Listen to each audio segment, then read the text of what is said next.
This is what a nightmare looks like. Mike Tyson's nightmare. It was the richest fight in boxing history. Mike Tyson wasn't ready. Lennox Lewis was. It was the night Mike Tyson hit rock bottom in the ring.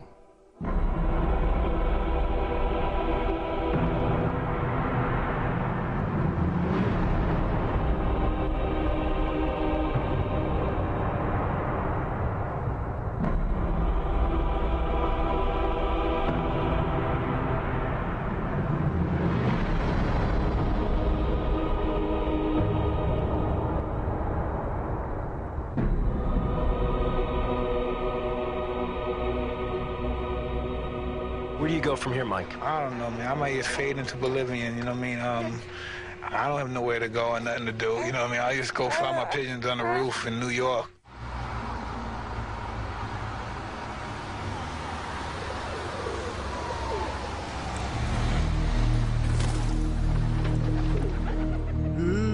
Sometimes I have to be really at my lowest level to really get the purest out of me.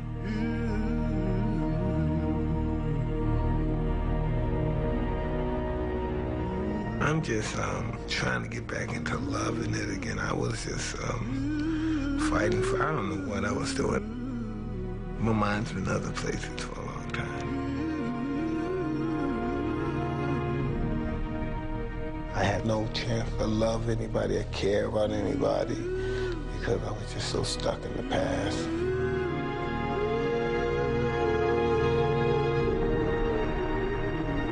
Past is a glorious moment. Isn't it? The past.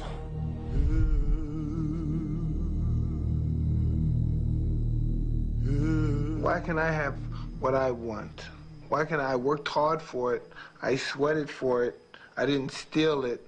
I bled in the gym for it.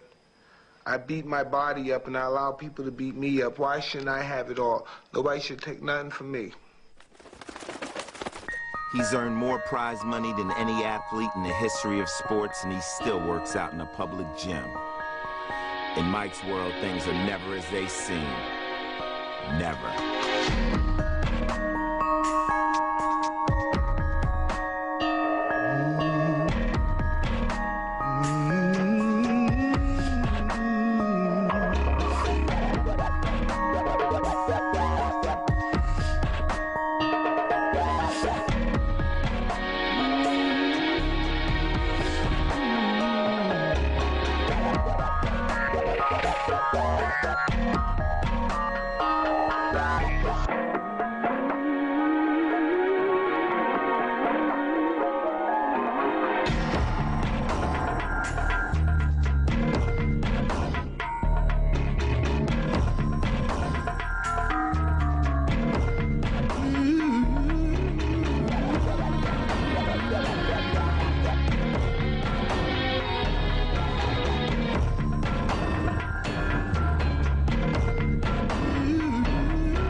Las Vegas is his last remaining palace. Just like Mike, it is unfulfilled promise, suffering from neglect. People should try being me, you know what I mean? The world I've come from, I've been abused and used. Any way a person could be abused and used. I don't want to look like some enraged animal and stuff. I want to hang out and love life. But I'm not going to tolerate nobody push me around like I'm a chump.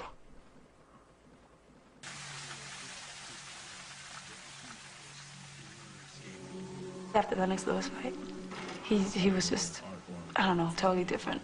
He was more humble. He's just a regular person like everyone else, that he's not this animal, you know, that people think he is. He's just a beautiful person with a big heart, very giving and sensitive and emotional. I know his past and, you know, it's there. You can't just overlook it. I'm here to show him that there's people he can trust, because it's very hard for him to trust people. You know, he's been burnt a lot. And people used to look at him as an easy target. They were like, you know, he's someone that he has so much money, he's always throwing it around. I might as well get a piece of it. You know, that's how people looked at it. He's got a lot of love to give, and people don't know that. So I know that I'm that person. I'm here to make him happy. I'm glad the fact she said she's in love. Then again, you know, all this stuff, all these goodies and stuff, it's easy to love this stuff. You know what I mean? Let us see a couple of my episodes, a couple more of my episodes, and we'll find out. What does a man do to himself when he gets ready to fight another man? Tuning the body is one thing, but getting your mind there is something else. And then you gotta go back. It doesn't matter that you're fighting some guy named Clifford Etienne, a guy you're expected to destroy. You're headed back to Memphis. Back to a place of bad memories. Mike Tyson returning to the scene of his worst performance. And when the week began, we weren't even sure there would be a fight. Tyson needs to win big and make a powerful statement. Tyson risks cuts and infection by getting a tattoo on his face only 11 days before the bout. Billions of people outside with tattoos on their face. I got a tattoo and I'm not finished. I had to stop because people were complaining. So when I get finished, then you talk about my tattoo. And this is nothing. This is not even halfway done.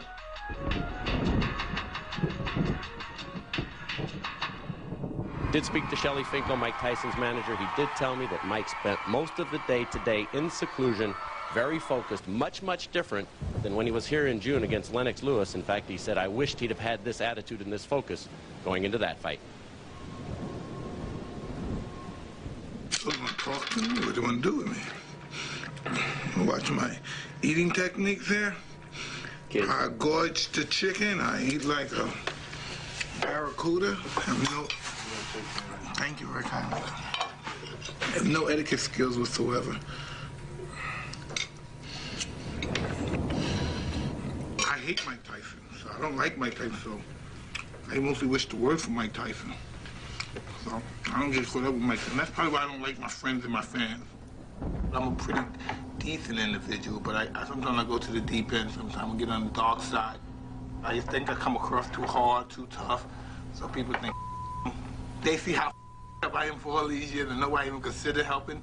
And even if I'm embarrassed to accept it, can't they, if I'm friendly enough, can't they please get somebody to help? Can't they get them, put me in a sane asylum or a mental ward or whatever place I need to be in, a hospital or just a psychiatrist? I'm just going to extremes what to do, but I don't know, but you know. Everybody, I don't see them for weeks, girls, I can't ever get their numbers. They call me always the day of the fight, the week before the fight. It kills me. I mean, I'm never gonna these girls because if I don't them the day before the fight or something like that, I'm never gonna see them again. So I just really, you know, maybe in my next life, I'll have a better life. And that's why I'm just looking forward to go to the other world. Because I really hate the way I live now, and I hate my life now.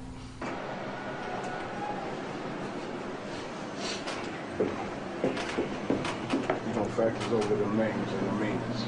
I'm working at another job. None of my friends have any respect for me. Love is respect, I think. I think love is respect. Now, most of these people love me. I got some money, and you know, of course, it's easy to love people that live like me. Got $10 million houses, mansions. It's so easy to love a person like that. They haven't seen me when I'm homicidal, suicidal, just totally off the rocket.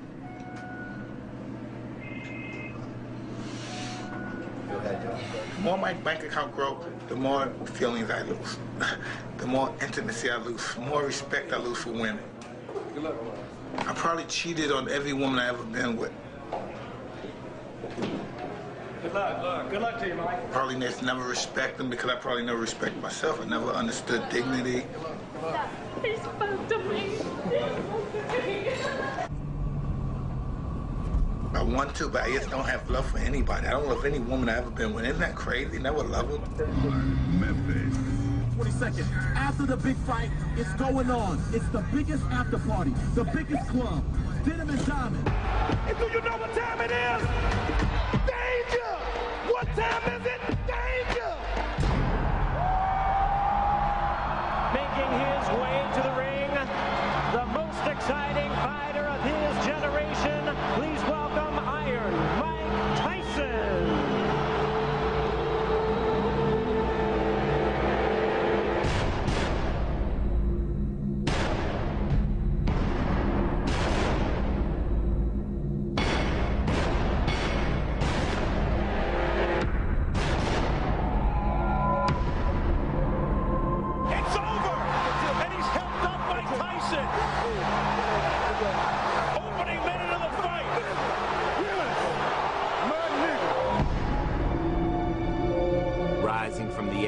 That night, Mike Tyson was reborn as a fighter.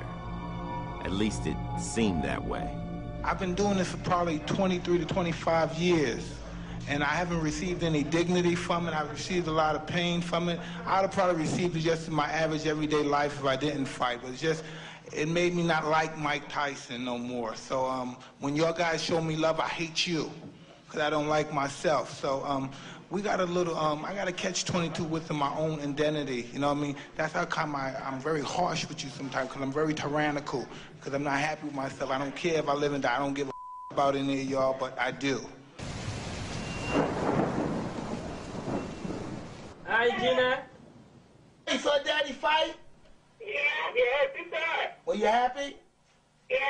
All right, we're going to try to keep him like that, short, and get him out of there, right? Okay, I'm letting my baby go back to sleep. I just wanted to tell her I love her, and I want to tell all the knuckleheads I said hi. Well, I tried to wake them up, but they were out. Yeah, I know them. They ain't going nowhere. Good job. Take care.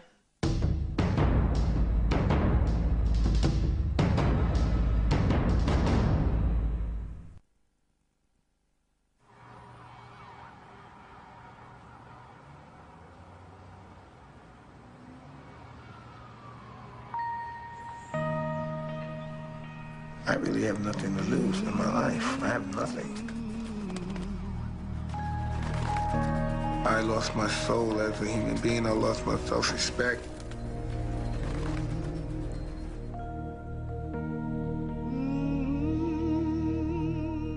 I'm not a lovable guy, so it's really not hard for people to dislike me. I'm just a decent person. I just want to love everybody, but first you have to love me too. A lot of times I just hate myself. Sometimes I think about some of the things I've done to people and some of the ways I hurt people. Sometimes the journey home shows you where that hate and that hurt comes from. We were just poor black kids that no one cared about, so we didn't care about anyone either. I was just a monster as a kid. The beast survived, you know, the toughest survived, the meanest. You have to be willing to do what no one else would do. Mean, ferocious, bloodthirsty, you just have to be the man. My sister and brother, they used to kick the out of me all the time, and I just didn't want to fight. My brother was always a genius. Everybody in the block loved him. And what did they say about you? I was a good piece of piece of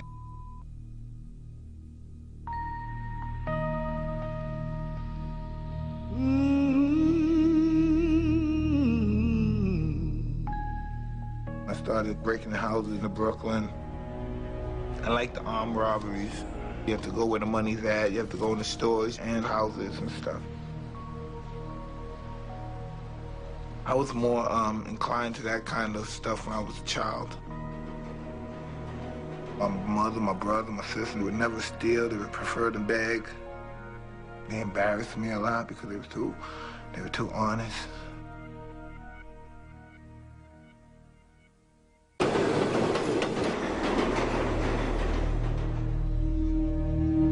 I got a lot of beatings, a lot of real horrific beatings. I was very afraid all the time. My mother may throw hot scalding water on her boyfriend. Her boyfriend may beat her and fracture her eye socket or something, or break her finger. Emotions was high, and they're hating one another, then they're back at loving one another, and you're talking about dysfunctionality at its highest level. The strongest woman figure in our life is our mother, and normally most young black inner city kids see that figure destroyed by a black man. So I don't know, maybe hold some kind of hatred for our mother's boyfriends or black men in general. By age 13, he was locked up, but the abuse didn't stop in jail. I was really abused by the kids, mostly by the staff members. They beat the out of me. I think I deserved, at least 95% of the beatings. And I used to always fought back. I wasn't always successful, I always fought back. Tyson was sent to a detention center 100 miles from Brooklyn, not far from a town called Catskill, where an old boxing legend toiled in obscurity in a gym above a local police station. I go, that's it. That's it. No, do it the other way. Customato had turned around street kids before. He had trained the youngest heavyweight champion ever, Floyd Patterson. We get a phone call from this Bobby Stewart, who was an amateur fighter, and he was a guard in a correctional facility. He called Cuss one day and said, I got this young kid up here who never boxed or nothing, doesn't know anything, but he gets in trouble. I was wondering if you and Teddy would take a look. I met this white guy, he was strange, a little odd, and he started saying things like, wow, you could be the greatest fighter ever lived, and you're great. I'm thinking he's like some old pervert guy. I'm saying, okay, cool. I knew Cuss was thinking, wow, I got somebody to be young about again, to have some hope. But Cuss didn't want to wait.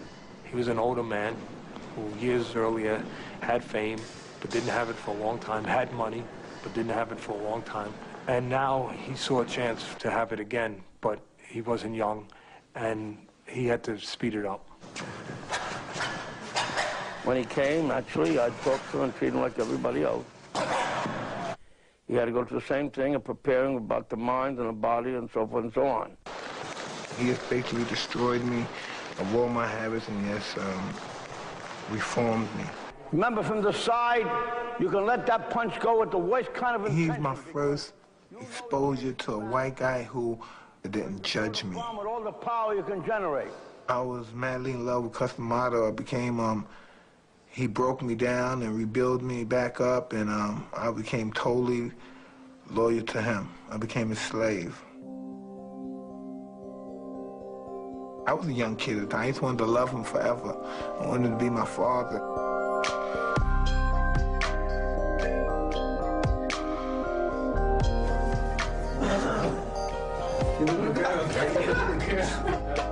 Put that front of cuff machine.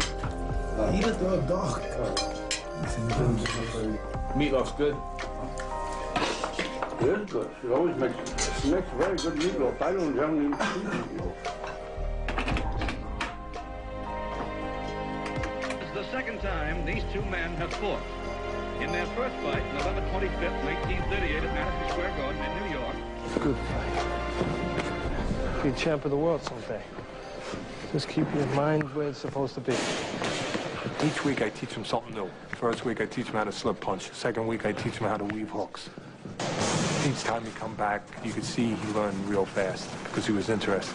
Straight over, nice and straight. Cuz had it in his mind to make sure he concentrated on the most evident thing, that he could punch and he was going to be a knockout artist.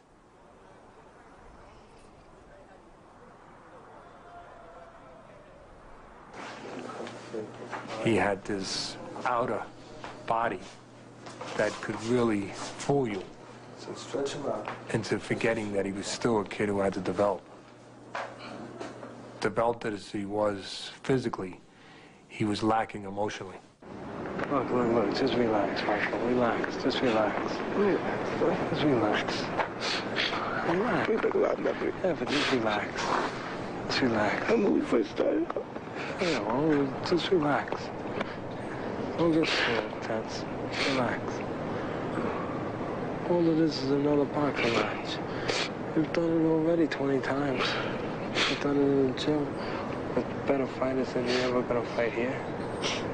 He's unsure of himself. He wants to be reaffirmed that this is worthwhile, that he is worthwhile, that he has merit, that he can handle this. Yeah. I'm Mike Tyson. Everybody likes me. Yeah, everyone likes you, myself. That's right. You have a reason to be proud. I feel an affection for him, that I want him to be okay. I want him to not just win physically, but win emotionally. I want him to be able to get through this. Let's go get ready for a fight. Come on. I was just 15. This is the first big time event. I'm emotionally afraid. I'm a street kid. I'm used to pulling out my gun at people, and now I'm getting ready to fight a guy head up with rules now. He might beat my ass. This white boy might beat the out of me because of the popular. You don't know your doesn't matter about you being big, strong, or not. You fighting a skinny white boy. This is a disciplined sport.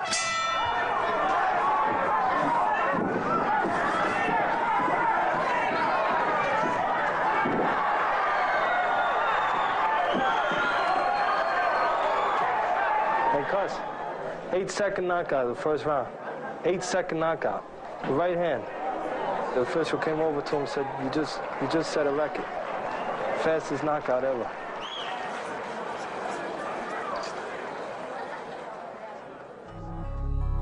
To the outside world, it seemed like boxing's version of a fairy tale. But again, in Mike's world, things are never as they seem.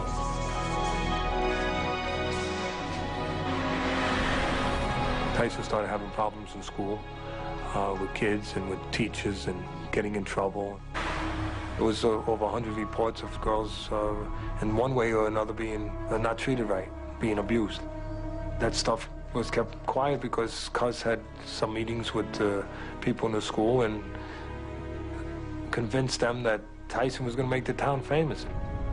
Eventually he was permanently expelled from school. Cuz told him that, hey, if they kick you out, don't worry about it, I'll get you a tutor. And the problem was he didn't get him a tutor, he didn't get his GED, because they didn't care about it. You know, I mean, he was knocking guys out.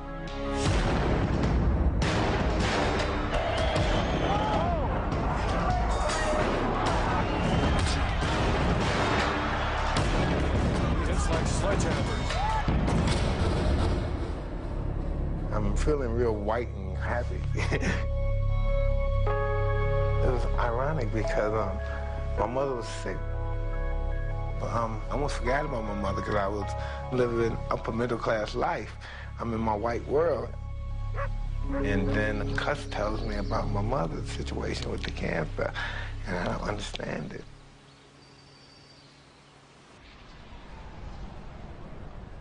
And so I go down, I go to the hospital, and I see my mother.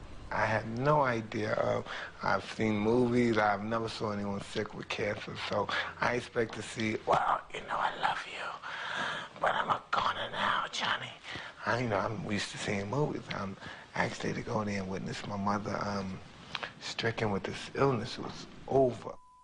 Wow, man. Oh, man, the sunken eyes, the skeleton-like head with the skin tightly around the cranium. It was, whoa, man, it was mind-boggling. So, and she was briefly naked. You could see her breath, and I didn't understand. I just didn't understand that the whole scenario there was, I covered up, I kissed her, I never returned, but I kept telling my sister, hey, I'm going there every day. I've been going every day, but I was out getting high and drinking every night because that that took me for, man, I smoked Angel. I really did, man, cocaine. Man, I must have been 15.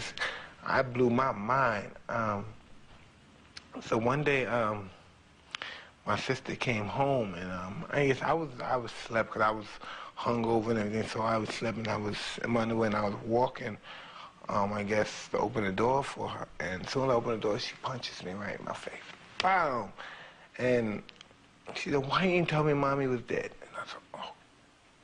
And I didn't want to get killed right there, so I said, "I didn't want to hurt you. I couldn't tell you. I went there, but I never went." And I don't know. I couldn't even go down and witness the body, but my cousin Eric went with her. It was wild. I ain't never want to do that. That boy. I'm not into that. So, it was just, it was interesting. that was just interesting in my life. That was just a turning point. That was what happened. That poor that I was gonna be famous and rich.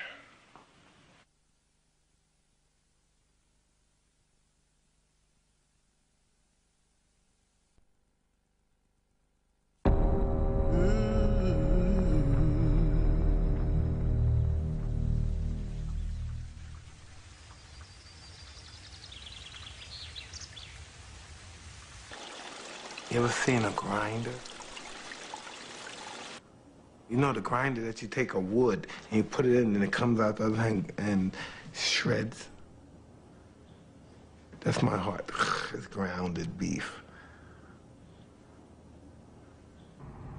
I don't strike people as the guy that somebody wants to take care of, or he's weak, or he's all we can help him, he's the underdog. I've never been looked at like that. I'm a big black nigga.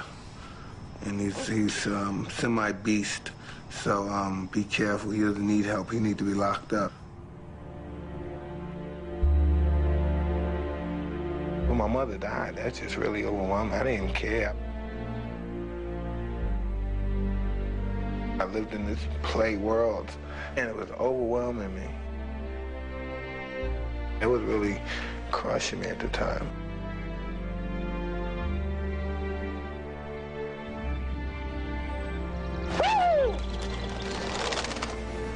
In the fall of 1982, Cus D'Amato became Tyson's legal guardian. Cus's companion, Camille Ewald, became his surrogate mother. Cus was saying, you're not in jail no more. You have a chance to make yourself something productive here. But in the same breath, it was still showing him you were still going to get away with things that someone else couldn't get away with. You were still going to break the rules because you could punch and because now you had the ability to be a world champion fighter. And Cus was playing a dangerous game, I thought.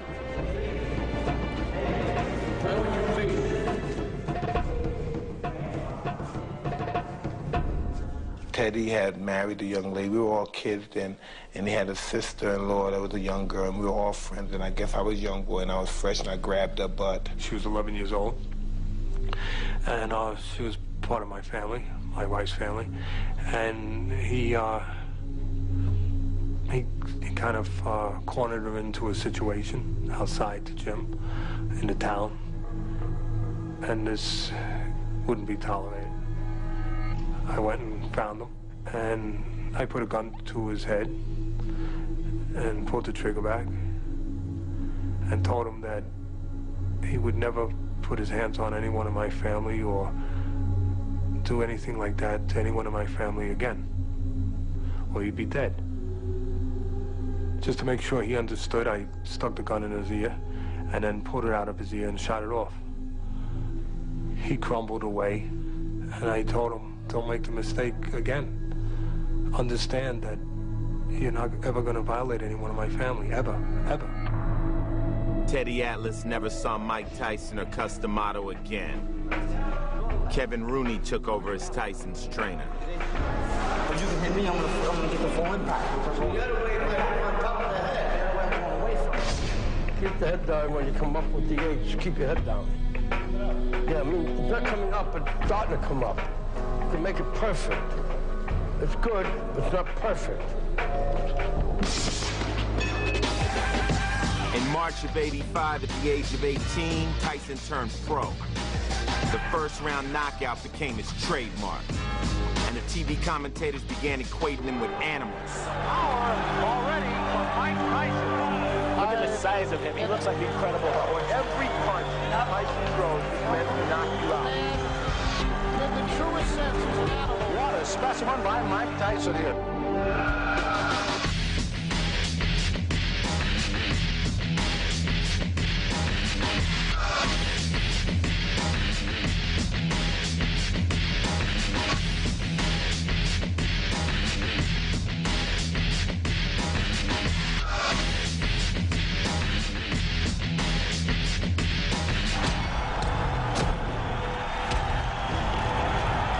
He even posed like the old-time fighters he saw in the movies. I have a goal that me, Cuss, Jim Jacobs, and my trainer Kevin Rooney all planned. And God forbid, if anything happened to Cuss, we're all professionals, and we're going to continue. And the outcome is going to be the same. I often say to him, you know, I owe you a lot. He doesn't know what I mean, but I'm going to tell him now what I mean. Because if he weren't here, I probably wouldn't be alive today. The fact that he is here and doing what he's doing, and doing as well as he's doing, and improving as he has, gives me the motivation and interest to stay alive. And I will stay alive, and I will watch him become a success. Because I will not leave until that happens.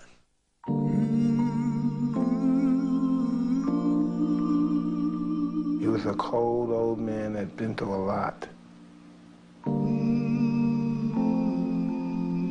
I wish he lived long enough. I just wish he lived long enough. Cus D'Amato was 77 when he died in 1985. He was the only father Mike had ever known.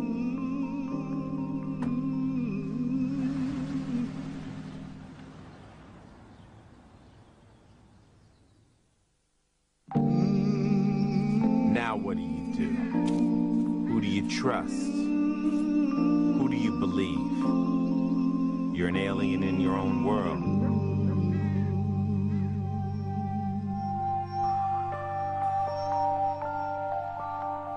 Enter Jim Jacobs, Cuss's confidant and financial backer.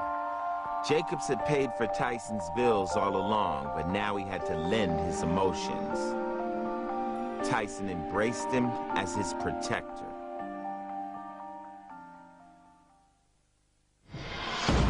Nine days after Cuss died, Tyson was back in the ring.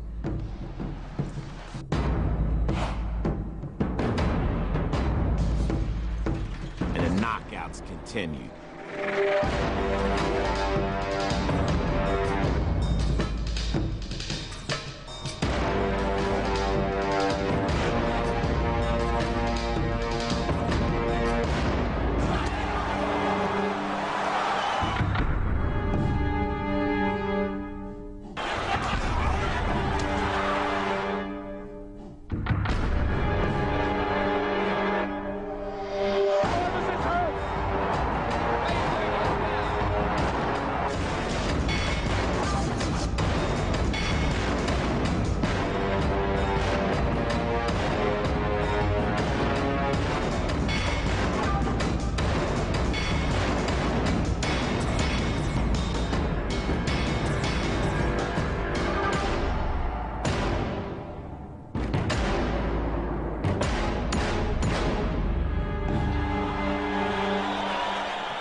Undefeated after 27 pro fights, Mike Tyson would get his title shot. A day with destiny at the age of 20. I'm born to destroy. I'm born to be champion. You know, I was just some big gorilla knocking everybody out. Didn't stand for anything, didn't really care about anything. Just want to fight everybody, the good people, the bad people, everybody. Just hate you all. You know, it's just you. Fighting out of Catskill, New York, with 27 wins, no defeats, 25 KOs, he is the challenger, Mike Tyson.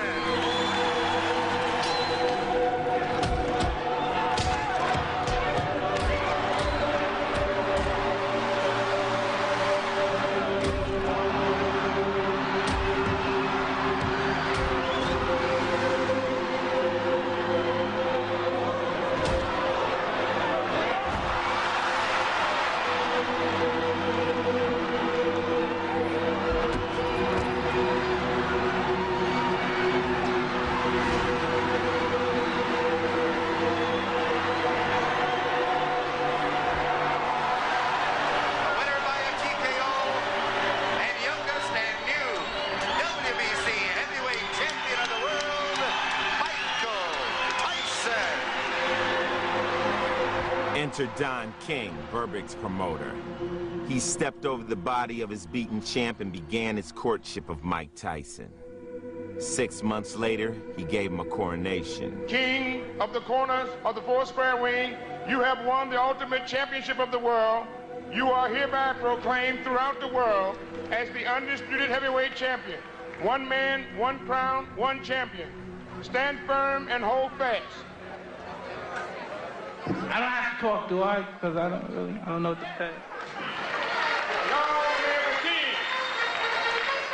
Long live the king! Long live the king!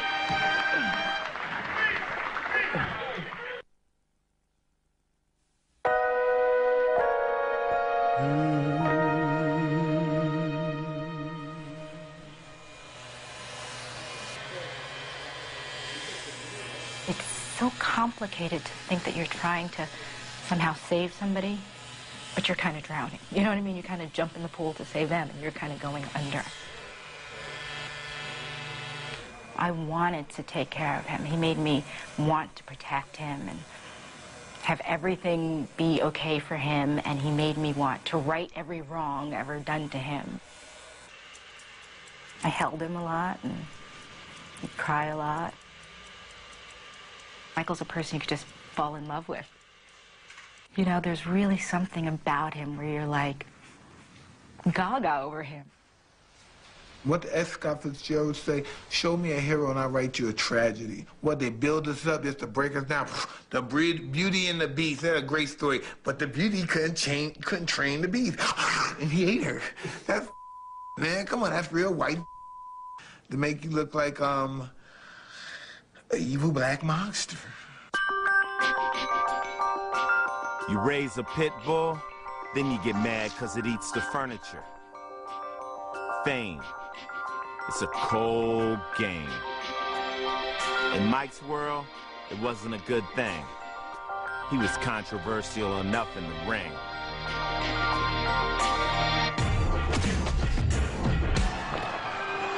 I just wanted to hurt those guys and say nasty things and humiliate them. This is who I wanted to be.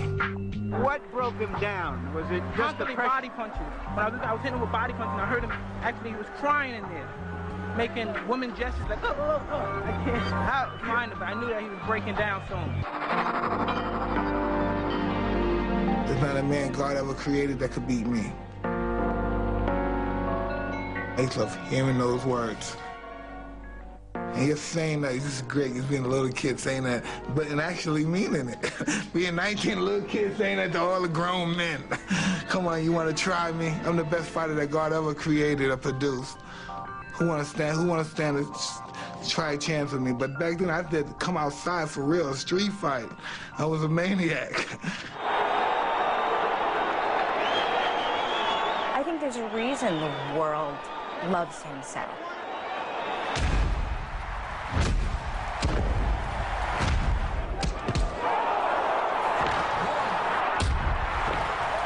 There's such a lovable side to him.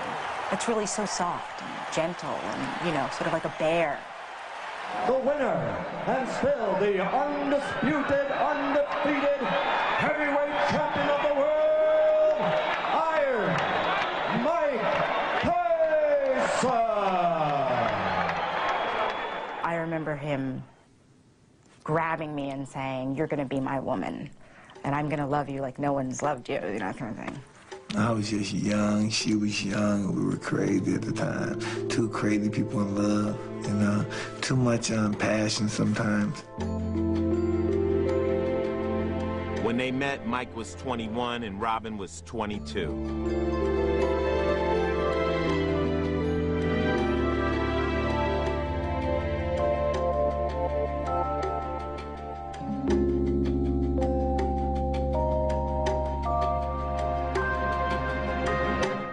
To watch Phil Donahue when I grew up on Phil Donahue, you know, and you watch those shows and you think of women that have been hit and you go, oh my God, that would never happen to me. What's wrong with this woman? I remember the impact. I remember the turn and the hook.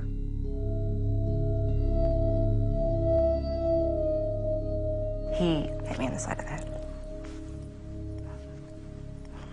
And I went from one corner of the wall, bounced off that corner of the wall to another corner, and then I was out.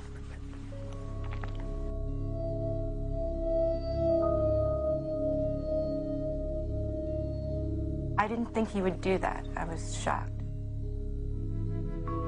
I went from being completely numb to completely embarrassed.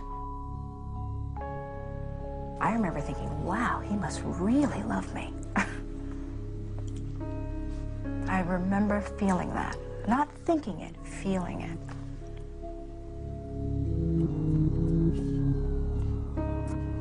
A few weeks after that episode, Mike and Robin were married. Their life became an open book. Fantastic! Their honeymoon played out before the world press in Tokyo, where Mike and Robin were treated like royalty.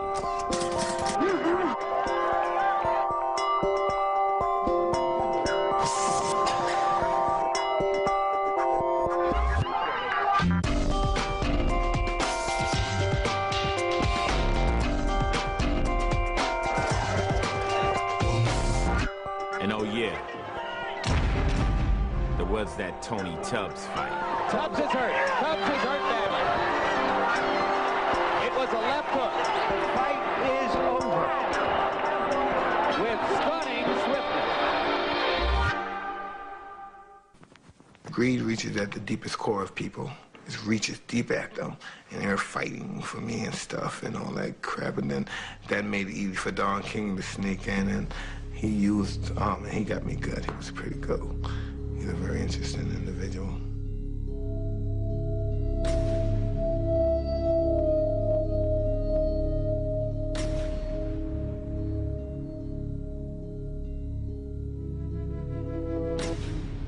Not only am I hurt, I become the bad guy now. I'm just young and I'm emotional, and people are putting cameras in my face, looking at me like this is a big, strong guy, the strongest guy in the world going berserk. I'm just a baby, 20, 21 years old. I think he was feeling probably unbelievable amounts of pressure.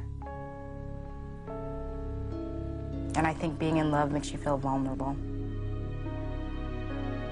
We were both feeling vulnerable, I think, you know, because we were so dependent in many respects. And I think we just couldn't handle the pressure that we were getting. One time it had gotten pretty bad, and he swung a phone at me that I knew was gonna hit my face, and really, I think I felt the pain before, and you know, but just choking me, me vomiting and him kicking me, things like that. But he felt bad. I mean, he felt really bad afterwards. You know, he'd cry like a baby. I mean, like a baby, just cry. I would hold him. I'd hold ice on my face and hold him, you know, and tell him I would console him. And you would think this is a grown man that has all of his emotional capabilities in him and together and intact, and it's just not true. It was some kind of love. I mean, the kind you doesn't go away. That kind.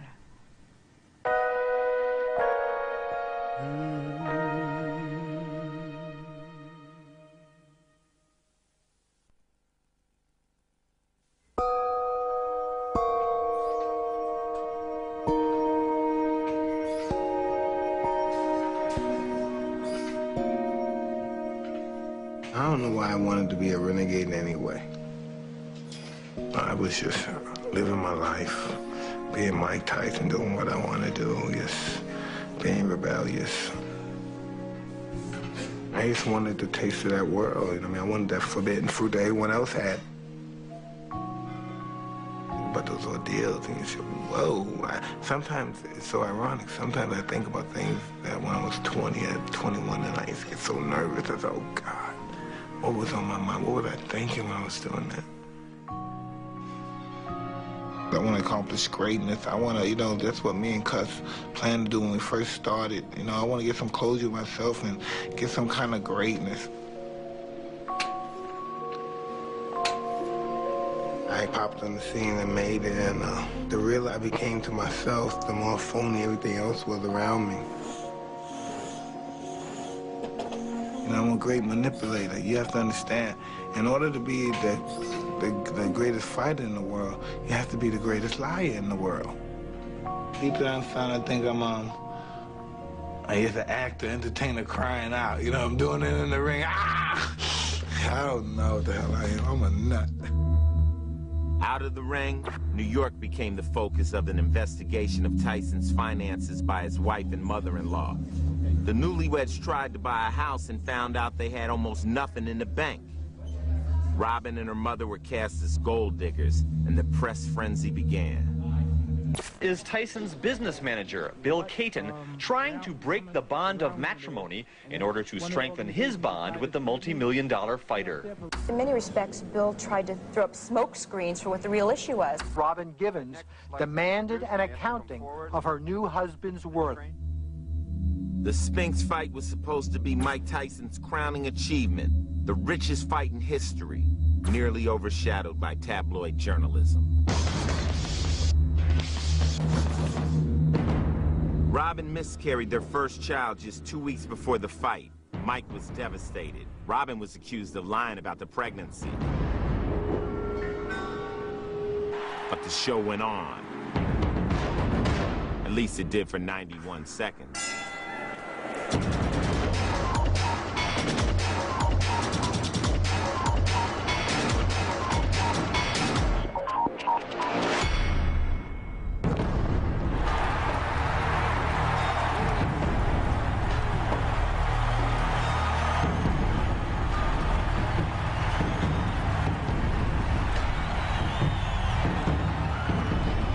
Ironic that in the afterglow of his greatest victory, Tyson focused less on the fight and more on the press.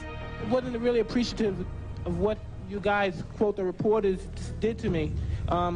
Building up to this fight, you tried to embarrass me, you tried to embarrass my family, you tried to disgrace us, and as far as I know, this might be my last fight.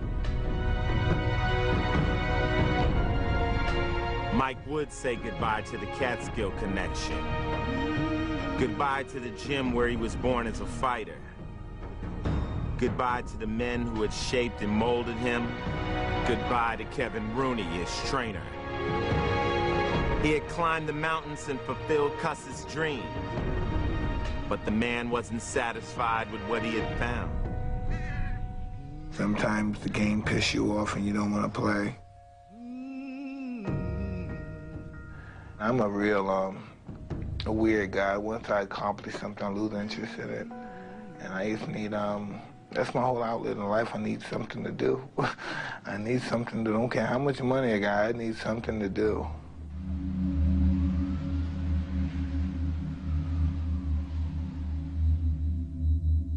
It just started getting dangerous.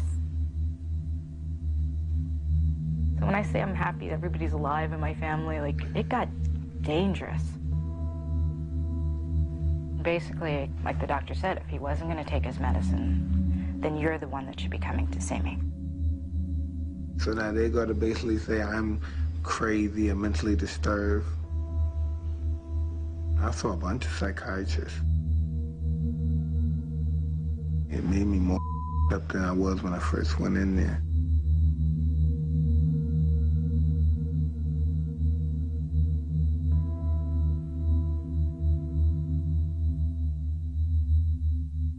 As the battle over Mike Tyson's mental health continues, the latest round goes to the champ, according to the psychiatrist who examined Tyson this week. Mike Tyson's problem or disturbance does not rise to the level of a serious mental illness called manic depressive illness.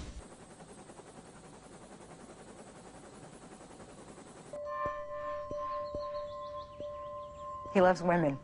Yeah, that was a problem. That was a problem for us, too. The loving women part. I remember Michael picking him up one time, and actually he had on a white sweatsuit, and he had lipstick stains on his crotch. I was a pig. I've never been faithful to any woman I ever met in my life, and it wasn't easy for Robin to live with me either. You know what I mean? I'm a dirty dog, down deep. I found a condom. That was a terrible feeling.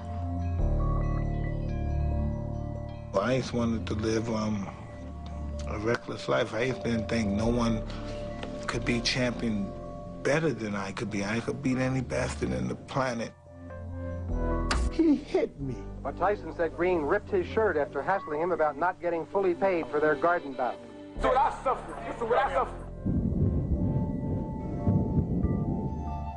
Tyson's car skidded off a wet road and slammed into a tree, knocking the fighter unconscious. He was taken to a local hospital and then transferred to one in New York City. You okay? All the while, his wife tried to keep the media away. No, give us a break! Give us a break! Give us a break! Give us a break! Good. I mean, he ran the car into the tree. I mean, it wasn't an accident. But do I think he wanted to kill himself? No. But he did run the car into the tree. Tyson left the hospital Wednesday, apparently after seeing a psychiatrist. Then he got on an airplane and flew off to Moscow, where his wife will be taping some TV shows. In Russia, I would say, I thought somebody was going to die. Me or him.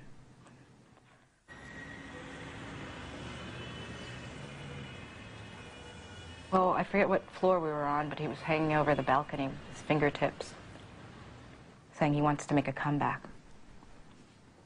I said, you can't come back, you're number one, you know.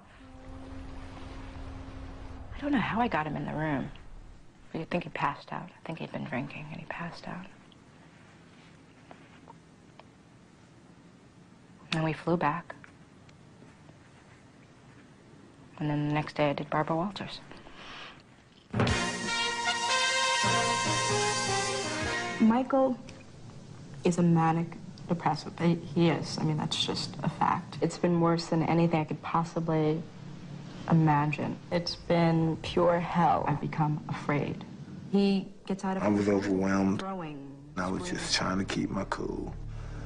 You know, I always thought it was just, why would they do that to someone like that? Why would they do it to any human being? I definitely regretted it. I mean, if I could take it back, I definitely would. Like I said, I thought I was doing a brave thing, and it was just very poor judgment on my part.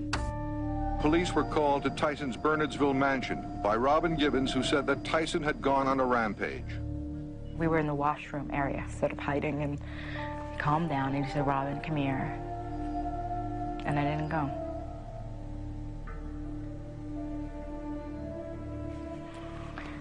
I didn't go. That was the first time I didn't go. There's two young kids that wasn't supposed to be married in the first place, and yes, everybody in the world in your business make you feel like you're in a freak show, and you play into it sometimes. Just, you know, it's just crazy. You know, it's just crazy. Robin Gibbons fled to California from her husband, the heavyweight champion Mike Tyson. And today, Marvin Mitchelson filed for a Gibbons divorce from Tyson.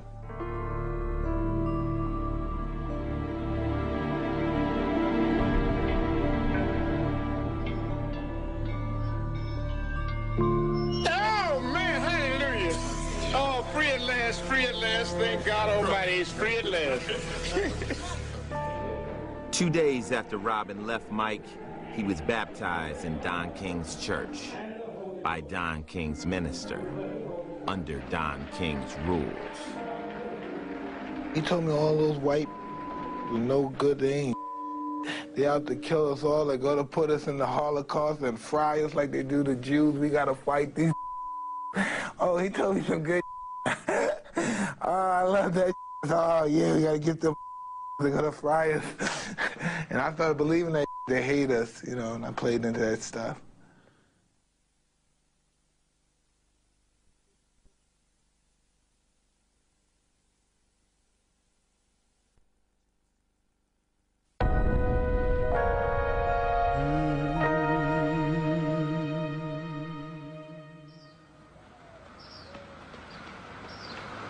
Yeah, guys, come on, guys, take it out. Let me play a little bit so you can get me in there if I have to go, all right?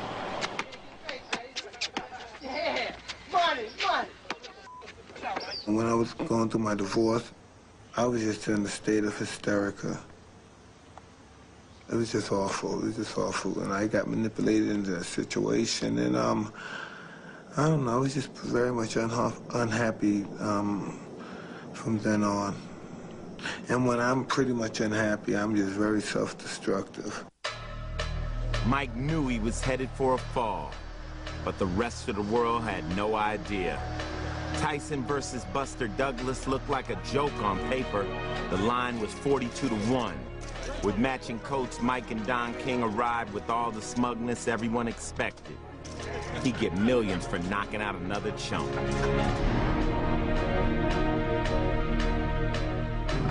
Come on, come on, because nobody can get close to me. They're not even close. I'm the best fighter in the world. There's not a man God ever created that can beat me. There's nobody that can beat me.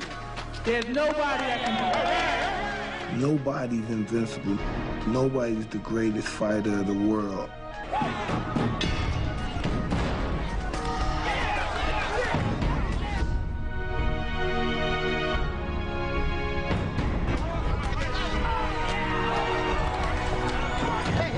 Mike Tyson is hurt. He got a little overconfident. Tyson is holding on. There's a right hand uppercut, and down goes Douglas. As suddenly as that, Tyson needed something like that desperately. Douglas comes back with a left and a right. Tyson is wobbling. Tyson needs the ropes. Without the ropes, Mike would have gone down. Down goes Tyson.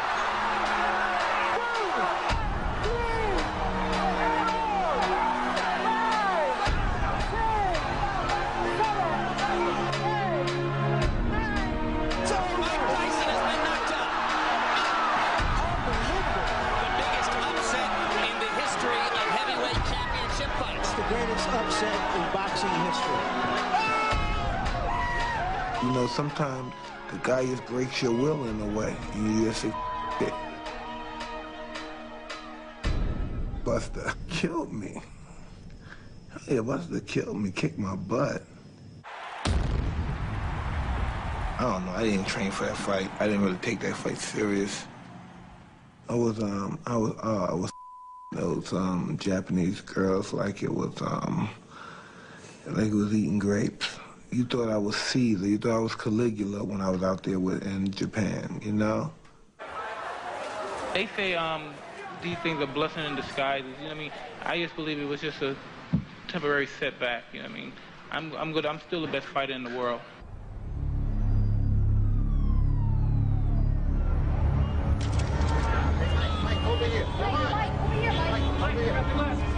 What happened in Tokyo?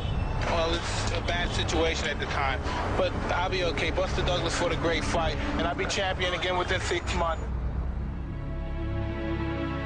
Mike Tyson wouldn't be champion again for 6 years.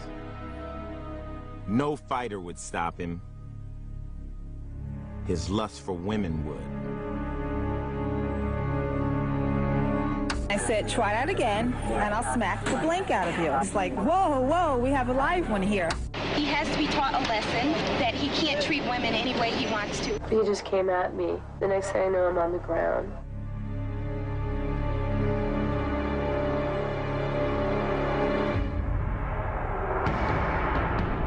Mike Tyson's sister died, Denise Anderson. She was only 24 years old, but she was very obese. She weighed more than 300 pounds. She died of a heart attack at home in Queens.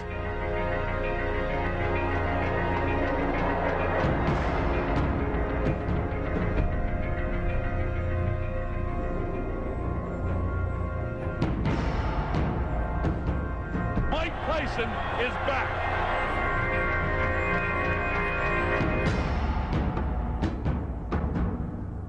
Hello, my name is Desiree. My ideal mate is athletic. Hi, I'm Mike Tyson, and be sure to watch the Miss Black America pageant on this channel, and we will have fun with these pretty black girls. God!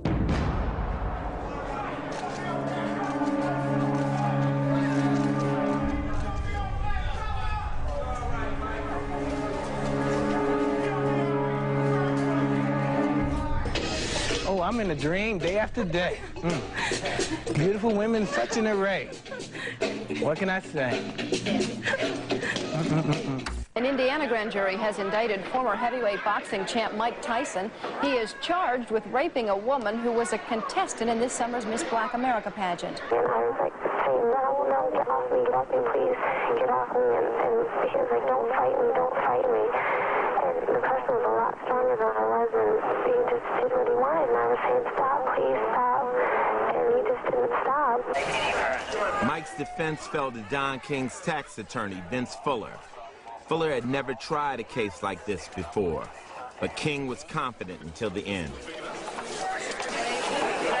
We're very thankful for the verdict of guilty, but I don't think we should lose sight of the fact that this is really, in some ways, a tragic moment because two young people's lives have been dramatically affected. Desiree Washington knows what happened in the room. I know what happened, and I know I'm innocent.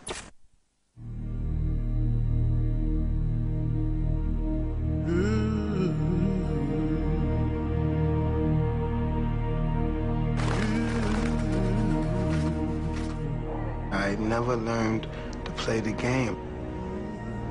I just was angry at myself and angry at everybody.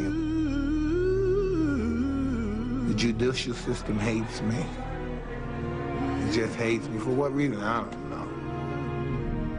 What the did I do? Why would you give me 3 years? If the sentence was 63 and you gave me 3, you knew in your heart I didn't rape anybody. You know what I mean?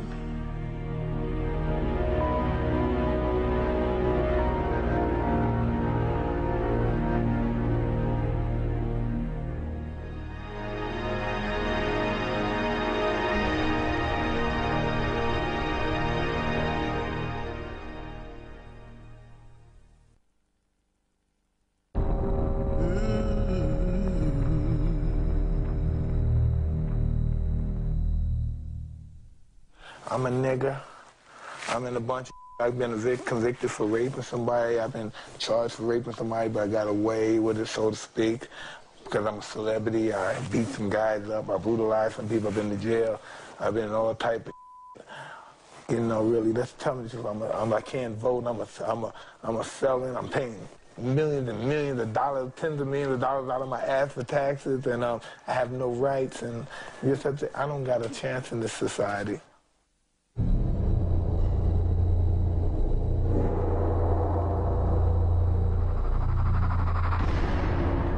When I went to prison, it changed my whole outlook in life. It really me up. My attitude became really ugly and nasty. Made pretty much of an animal out of me. I'm in here for something I didn't do, and I'm innocent. It's every day I'm walking a thin line through hell. People come out of prison, they come out in worse condition than they was when they first entered. Jail don't rehabilitate anybody. The only thing you're doing there is just multiply hate and hate and hate. Hate. You fall in love with hate in prison.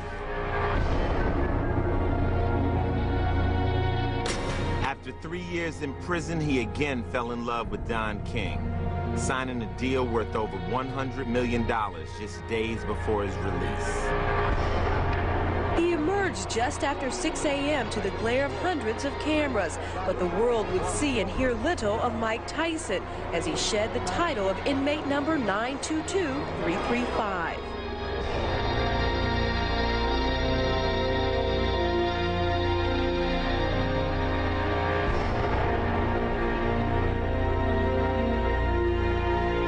I was just so scared. Now I'm back in society. And no one cares either. They don't know that stint in jail had an effect on me where I didn't want to come out of jail. I felt very comfortable there. I was afraid to come home when I left in the end. I didn't want to leave. I was trying to go back, you know, but they wouldn't take me back.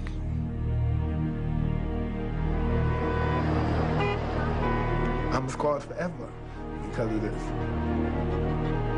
After years of financial abuse by King and his company, Mike still stayed on the same road.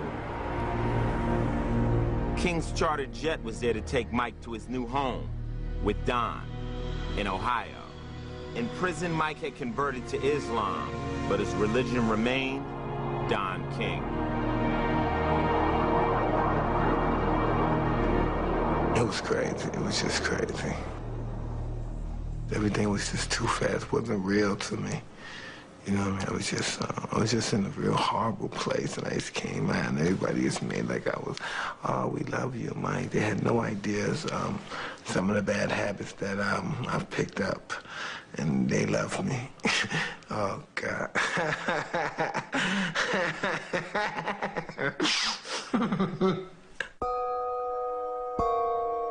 They told me a lot of dreams I didn't know what I could do when I got out. I said no.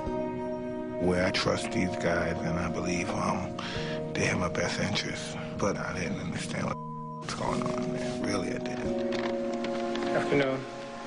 In the last 3 years, I had the chance to reflect on my life and develop my mind, and I will continue my journey to making myself a better person. I came out with more vengeance than anything. I used to be more evil and vengeance, you know. There's been a lot of speculation about my plans, and here they are. I will fight again. I signed contracts with these people for large sums of money. They didn't want to hear nothing. They didn't want to hear you need some time to get your mind together and your life together. You need this money. You have to pay back this money. There's no question that when Mike was in prison, he was effectively bankrupt. Mike's future was well planned out by Don King prior to him getting out of prison. He gave trust to him in many, many, many areas, and Don managed to ensure that Mike had no lawyers, no financial advisors, and no accountants. I was walking him through some of the legal documents, just one of which managed to take $43.5 million out of Mike's pocket and put it into Don's pocket. Cus once told me, I never forgot that. He said, hey, there's animals disguised as human beings out here. You're not sophisticated enough to decipher the two. In April of '95, Tyson moved his base of operations to Las Vegas.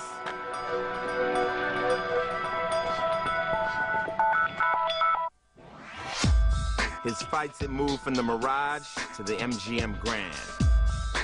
Don King had designed a program to get the title back from Mike. He just needed to keep his client happy. Like helping Mike buy white tigers as pets.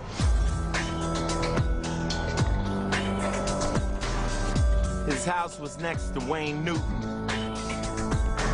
By early '96, Monica Turner, his girlfriend from prison days, would have their first child. There were often times where I felt that there were outside people who kind of manipulated what should have been a personal relationship for their own interests. And a lot of the times what was best for Mike or best for his family got lost. The one, the only, the legendary Mike Tyson! The MGM Grand deal was unique in boxing history. It was a 10-fight guarantee which could pay Tyson upwards of $150 million if all went right. It started out okay.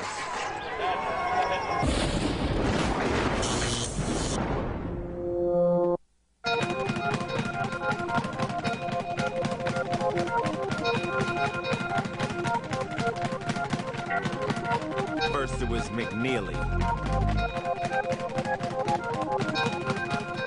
Then Mathis. Then Bruno and Seldon all felt like they were supposed to.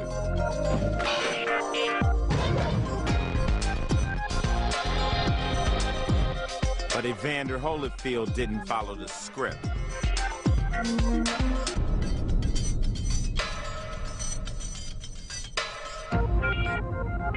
I was angry, and I was very frustrated. I lost him the first time.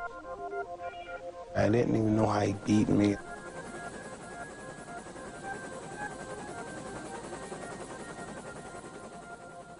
The second fight, I realized he was headbutting me, and I realized that's how I felt the first time, the dizziness.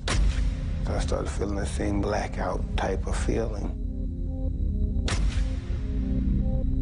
I was angry, and I reached out in very stupid rage.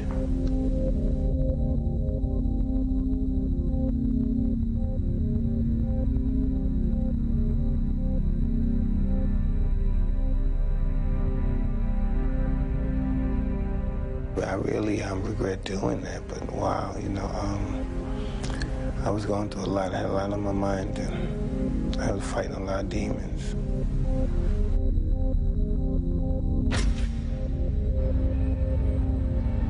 Saturday night was the worst night of my professional career as a boxer. Mike Tyson is temporarily suspended.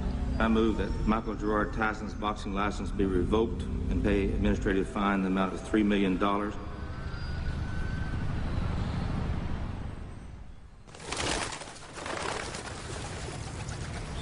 White society thinks I'm an animal, a wild beast out of control, ready to rape their daughters or hurt them or do something drastic to them. I'm just the biggest prick as they are. You know, I'm whatever they want to be. I could be a kind, regal cat, and I can be a raving, stalked, mad maniac. I've been a lot of things. I've been many of things and many of people. You know what I mean?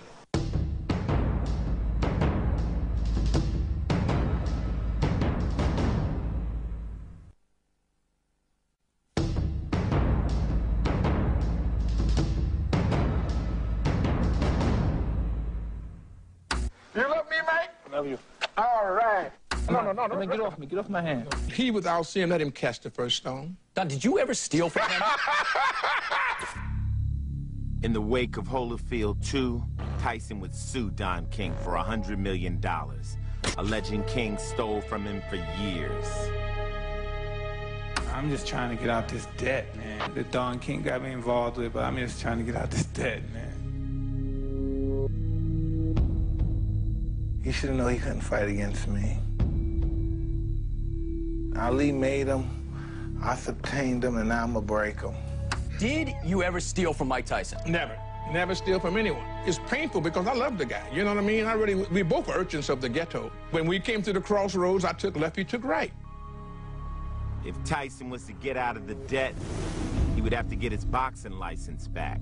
But the specter of the ear bite would haunt him. How many times does one individual have to be asked, are you sorry for what you did? This, you know what I mean, man. Mike, just, you relax. I gotta be on my You know, Mike, you relax. Relax. ruined my life. Internally, ruined my life. And, do you think I want to do it again? Stand tall, stand proud. Boxer Mike Tyson pleaded no contest Tuesday to misdemeanor assault. He was accused of kicking and punching two motorists after a traffic accident last August. Mike's never been a threat to the community. Mike's a very sweet, very sensitive, very giving person. You guys have all been told lies by people profiting at Mike's expense. Boxer Mike Tyson could be back in the ring before the year is out. On Monday, in a 4-1 split decision, the Nevada Athletic Commission gave Tyson his license back. An emotional Mike Tyson winning another round in his beleaguered boxing career. I was up, man. You have to admit, man, God, man. You guys have no idea. You guys have no idea. Biting Mr. Holyfield's ear off and all that stuff. You know what I mean? You don't care about that? No, Holyfield. His anger and his debt grew. Now the IRS wanted $13 million. Don King's sweet talk had left him totally unprotected. Man, you gotta understand these niggas did. They make my wife, like I left my, they had my wife think I'm a punk ass. Made me look like a bitch ass nigga, humiliated me. So really I left because I wasn't even a man in my household no more. That's really the real reason I left. You mean you wanna kill them, you know? I lined them up, St. Valentine's Day action. Mike Tyson now entered uncharted territory. While he hired Shelley Finkel as an advisor, he was spinning out of control between depression, anger, and rage. How about the 19 months off? What about it? What about it? Does it pose any problem to you? We'll see. I doubt it seriously. You take into the ring a lot of rage. You know, who cares? We're in a fight anyway. What does it matter? Well, for example, rage against Evander Holyfield worked against you. it. It's a fight, so whatever happens, happens. Mike, why do you have to talk like that? Well, I'm talking to you the way I want to talk to you. You have a problem, turn off your station. You know what? I think we'll end the discussion right now. Then we could. You got it. Have a nice fight, Mike. Fuck off. Mike Tyson heads toward the same ring he made his disgraceful exit in June of '97. I don't know if I'm prepared to fight at the end of this year or anything. Just a lot of things I've been going through, and I have to be prepared psychologically. Two big misses by Mike Tyson. Another miss with a wild swing. Tyson continues to miss with those wild lefts. Both are off to a tremendous start. Right,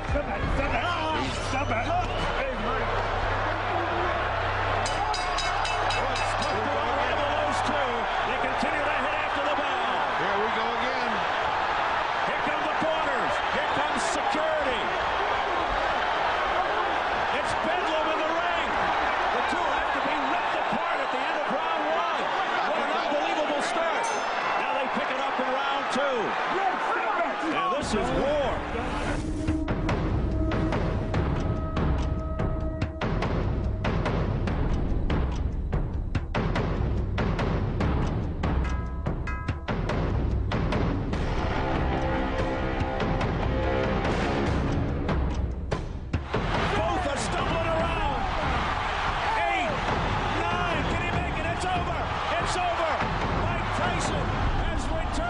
I'm not afraid to die. I'm not afraid to waste my life, because when I die, I'm going to paradise. And I'm not worried, so I'm in a hurry to die. But no one's going to disrespect me, and no one's going to write nonsense about me without me retaliating back.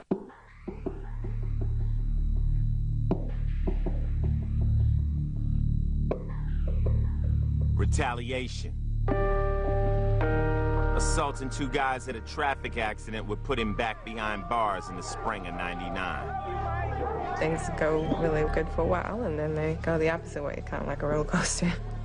But there's just a lot of outside forces that you don't see unless you're in it, that happen every day.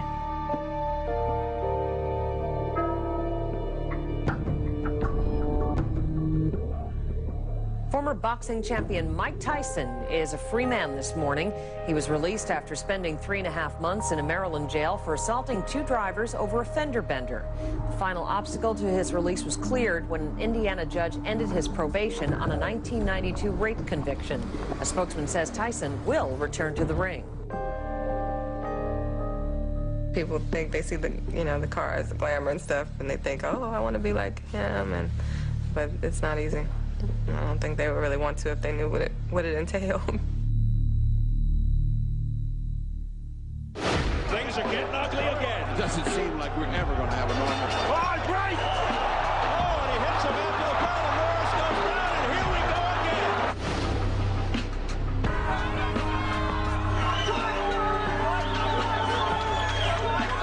Body shot. Brings him down. A barrage by Tyson. The referee, John Coyle, steps between, and he continues. Coyle trying to stop it. This fight may be over.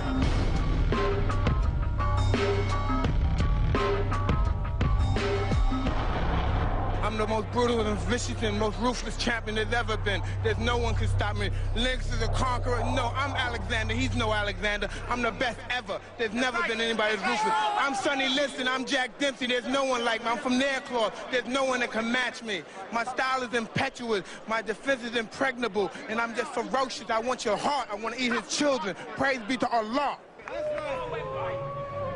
All right, Steve, you guys could decipher that.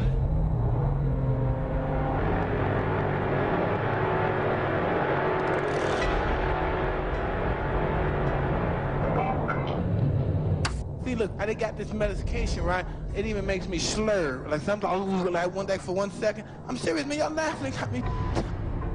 I'm on this Zoloft thing, right? But I'm on that to keep me from killing y'all. I won't talk nice to you and talk about fornicating with you and letting you suck my because if I was eloquent with you, you would still look at me as a scumbag. If I wish one of your guys had children, if I could kick them in the head or stomp on their testicles, so you could feel my pain, because that's the pain I have, waking up every day. I know normally don't do interviews with women unless I fornicate with them. So you shouldn't talk anymore. Unless you want to, you know.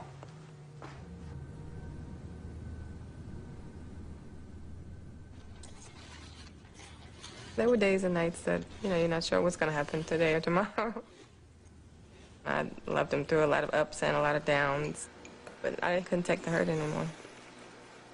We got along great, other than the whole issue of, you know, other women. So I made the decision to file for the divorce because I just got to a point where I couldn't do it anymore.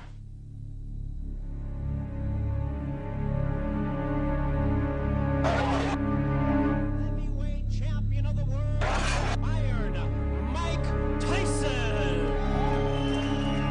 When I was a little kid, people used to bother me a lot, tease them.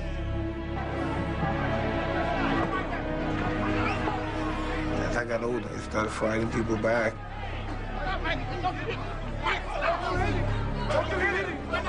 Ever since that experience, I don't let people with me. Put your mother in the straight jacket, you punk-ass white boy. Come in and tell me that if I you in your ass, you punk white boy, you faggot. You can't touch me, you're not man enough. I eat your alive, you bitch. You hoe. Come and say to my face, you ass for everybody. You not man enough with me. You can't last 2 minutes in my world, bitch. Look at you scared now, you hoe. Scared like a little white. Scared of the real man. I'll till you love me, faggot.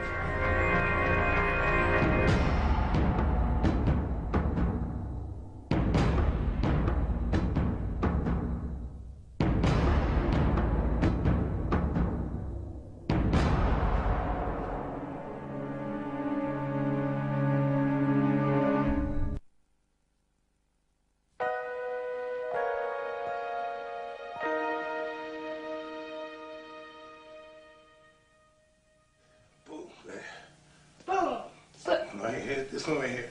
Damn. You know, nobody really feels for me no more in this world. I guess they wrote me off pretty much. I'm thinking more about what I'm going to do after. By the time I work, I'm going to take care of my kids, besides the trust funds and all that. You know what I mean? That's what I think about how I'm going to take care of their kids, my grandkids now. I'm a real angry and bitter man, Mr. Mike. I'm real angry and bitter at some people. Really.